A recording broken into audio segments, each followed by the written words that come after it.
Okay guys, so today we're going to learn algebraic representation, and just to start with the whole idea of algebraic representation, I'm going to introduce you the four representation. So four type of representation. So first time you see a word problem, I call it a story. Then second representation, you see a table or equation. So word problem, table, equation, you know, and it could be a graph. And they all can interchange. You can start wherever you want. If you start at a word problem, then you see a table, you can make an equation, and then you can graph. If you see a graph, from a graph, you can create an equation or you can create a table. So as I go through some of the questions today, I'm going to introduce you that. So when the word problem is the one you see right here on this page, the table is always with the input and the output, and or is called x or y. Okay, the equation in your case is in the format of y equals mx plus b, or you may not know this yet, but you will learn this in next grade level. And then the graph is x axis and y axis. So the y axis is the vertical axis and x axis the horizontal axis. X axis is mostly input um, axis, and the y is mostly the output axis. So it goes hand in hand with the table. Now let's go to question number one. So the question number one is a word problem, and I would starting it at with a word problem, and now we can write an equation. So in this case, you are going from word problem to an equation. So as you read, you should pay attention to few things like she's earning $18 for every customer. So if I make a table, so my number of my customers and the earning. So if I have 0 customer, I make a 0 money. If I have 1 customer, I make $18. If I have 2 customers, 18 times 2 is 36. If I have 3 customers, 18 times 3 is 8 times 3 is 24. 3 times 1 is 3 plus 2 is 4, 54. If I have 4 customers, 18 times 4, 3 carry, 4 ones are 4 plus 3 is 72. So this is how your table look like. Now the question is how the equation look like. It was so easy for me to make this table from this because it says which equation can be used to find the y the total earning Shala makes for x number of sales. X number of sales. So even though she must make 100 calls every day to sell, but really she's only getting $18 for every customer who makes a purchase. So looking at this table right now, I am, let me move this up a little bit. I already know that my question will be something, y is the money she's making. So it's going to be y equals, okay, so it's going to be something y equals. Then the question is, I have some of the equations here. So 0, if I look at this equation and I match it to my table, 0 times 18 is 0, 18 times 1 is 18, 18 times 2 is 36, 18 times 3 is 54. So that kind of work. So I'm going to hold that equation, draw a little arrow or little sign next to it, that hey, this could be my answer. Then I am going down here to G choice. If I look at my G choice, 0 times 18 is the 18 is not 0, so it's out. If I go to H, 0 times anything is 0, so that's possibility. But let's check with 1.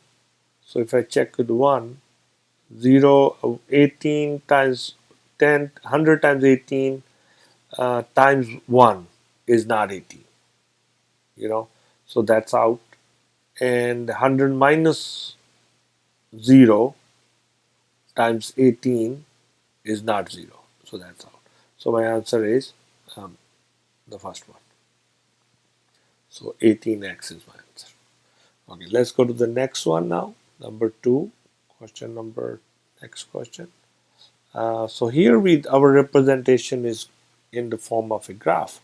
So now we are going from graph to an equation. But my question is, can I make a table? So let's try. So my x is the cost of lemonade and y is the total cost. So cost of lemonade, so it says here Kenny and Lenny have a lemonade stand. Boys start 50 cents to complete each order in addition, see this word, in addition to the cost of lemonade. So they charge 50 cents in addition. So if you see the graph intersecting the cost at a point, that is in addition. So they are charging 50 cents in addition. So let's do that. So 0.50 is addition.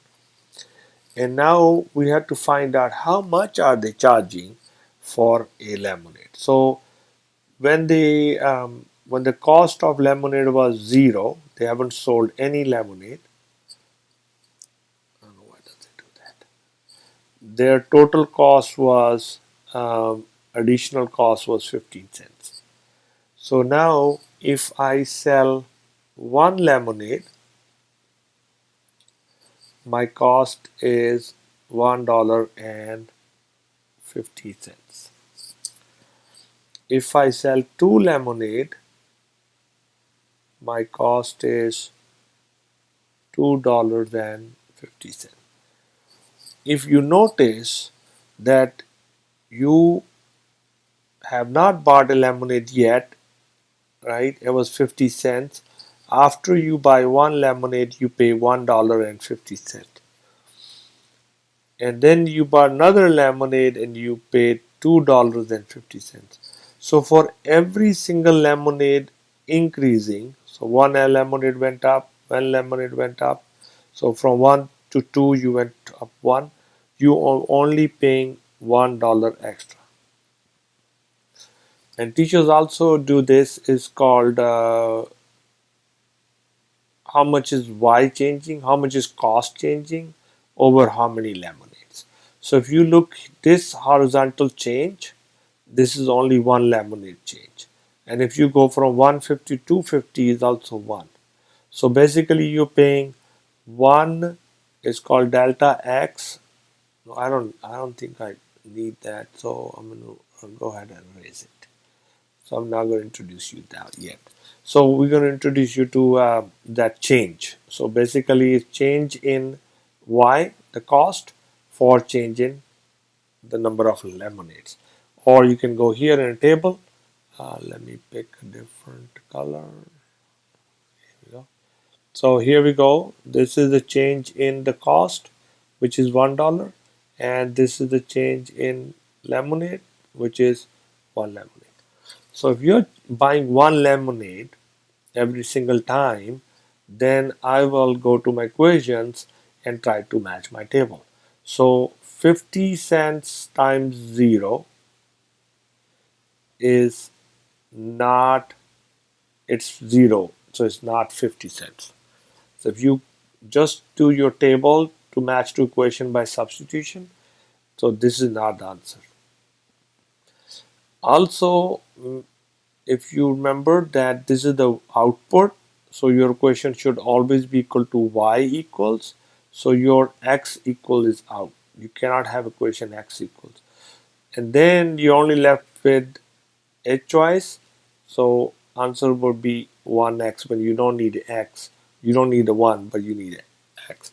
And x is the number, x is the number of lemonades.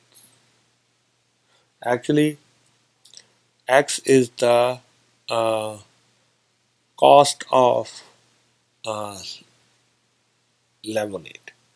So $1 lemonade is extra. You pay 150. So uh, you can use it number of lemonade or number of lemonade cost, but really it's the x value. So it's the cost in dollars. So for $0 you pay 50 cents, which you never do that. It doesn't make any sense. So your answer is x. So 1 times x. So 1 times 1 plus 0.50 is 150. Then 2 times 1, 2 plus 1.50 is 250. 3 times 1 plus 50 cents is 350. So you see how you keep going up on the line, and this is called a linear graph. It's called a linear graph. I'm just going to write down here, linear graph. So I hope you guys got how to do this problem. So let's go to the next one. Alrighty. And now this case, very interesting question. So question it says not. Which of the following represent not show the relationship? So here it says 1 inch is equivalent to 2.5 centimeters. Pay attention to these variables I and C. So input and output. Looking at the tables and the graphs, I'm going to decide. See here, I. See there, I. See there, I. So that means my I is my input. And C is the centimeter is the output. So if that is the case, if 0 inches, 0 inches, 0 centimeters. 1 inch, 2.5 centimeters. 2 inch, 2 times 2.5 is 5 centimeters. 3 inch, 3.5 is 3 times 2.5 is 7.5 inches. 4, 2.5 times 4 is 10 inches. So if you check this, you go through these all representations. So first one is a graph. So 0 is 0. Okay. 1 is 2.5 is hard to find. So I'm going to jump to 2 and 5. And these are nice numbers. And 4 and 10. I'm just going to look at those. So for 2, I got a 5. And for 4, I got a 10. So that is correct. That is a right representation. So this is not my answer. If I substitute here for I, if I substitute here for I, 0 plus 2.5 is 2.5. 0 plus 2.5 is 2.5, which I have a 0 here. So that could be the answer. If you go to 4 and 10, we have 4 and 10, so that is sounds correct. We can keep going. 5 times 2.5 is 12.5. 6 times 2.5, and you can try that on a side, is 15, and here 6 is 15. And then if you do 9 times 2.5, you should get 22.5, and then 15 times 2.5, you should get this. So I will let you try that on your own. So if you come here, so this is not the answer.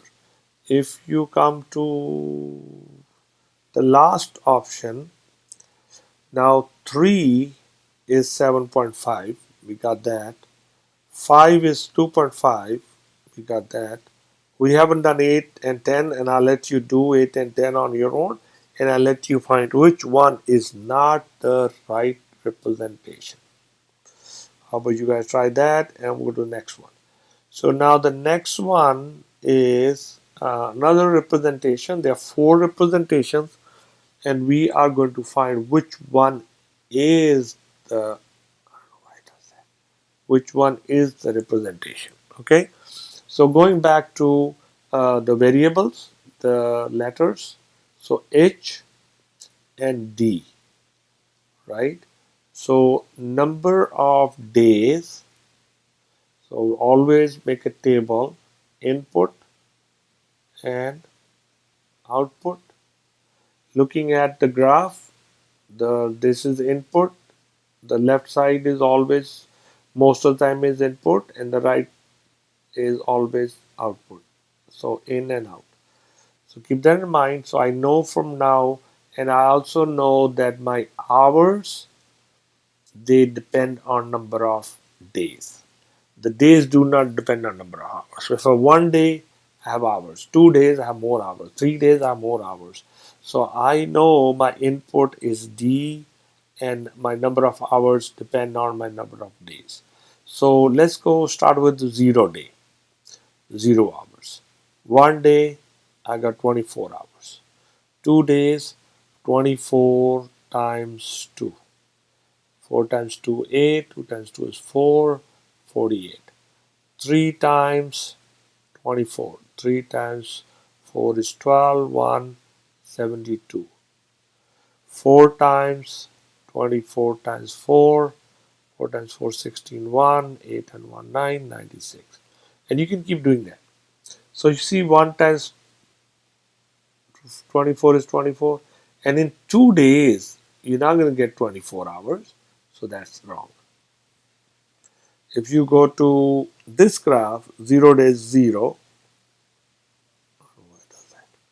0 days 0, and you don't have 24 days and only 1 hour in 24 days. So that's out.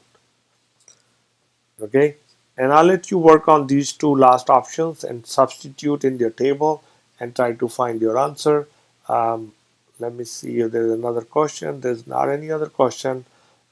Just in case you have a question with the graph. We have done one with the graph. We have done one with the word problem. We have not done with the table, but I already tried to incorporate tables in every question I taught you. So I hope you learned how to do this algebraic representation. Enjoy and subscribe to my channel. Watch next time.